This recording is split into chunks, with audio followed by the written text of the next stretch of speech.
కృష్ణా జిల్లా కోడూరు మండలం రాష్ట్రంలో దేశంలో ఎంతో ప్రతిష్టాత్మకంగా ఆచరణలోకి వచ్చినటువంటి పథకం పీఎం సూర్యగ్రహ పథకం. ఈ పథకంలో విద్యుత్ వినియోగదారులకు అనేక ఉపయోగాలు తాము పొందుకోవాలని deputy executive engineer S Subrahmanyeswararao తెలియజేశారు. దేశంలో మొదటి 1 కోటి మందికి ఈ పథకం ద్వారా సబ్సిడీ అందుబాటులోకి రావాలని వారి ప్రయత్నమని అన్నారు. అలాగే విద్యుత్ ఏఈ కె గోపిచంద్ సహకారంతో ఈ మండలంలో ఎక్కువ ప్లాంట్లు ఇన్స్టాల్ చేయాలని తెలియజేశారు. ఈ విద్యుత్ ప్లాంట్ల కారణంగా పర్యావరణానికి కూడా ఎటువంటి హాని జరగకుండా ఉండడం దీని ప్రత్యేకత అని తెలియజేశారు.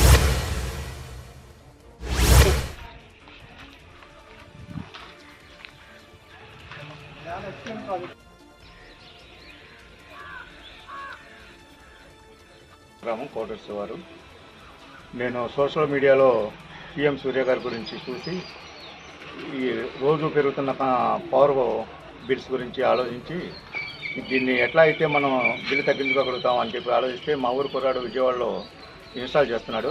వెరిఫై చేసిన నెక్స్ట్ డేనే దీన్ని సింక్రనైజ్ చేసి పవర్ సప్లై మాకు అందించడం జరిగింది.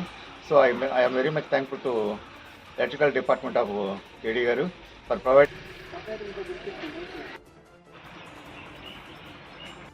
నేను Avanigadda deputy executive electricity department అండి. నేను గతంలోనే ఈ విషయం గురించి మేము పిఎం సూర్య గారి గురించి చెప్పాము. అందరూ కూడా పిఎం సూర్య గారు సంబంధించిన ప్లాన్ పెట్టుకోండి కరెంటు బిల్ నుంచి ఇంటి పొందండి. దీనికి సంబంధించి మనకు 1 కిలోవాట్కి వచ్చేటప్పటికి 30,000 30,000, 2 కిలోవాట్లు వచ్చేటప్పుడు 60,000, 3 కిలోవాట్లు వచ్చేటప్పుడు 78,000 మాటలోనే చెప్పారు.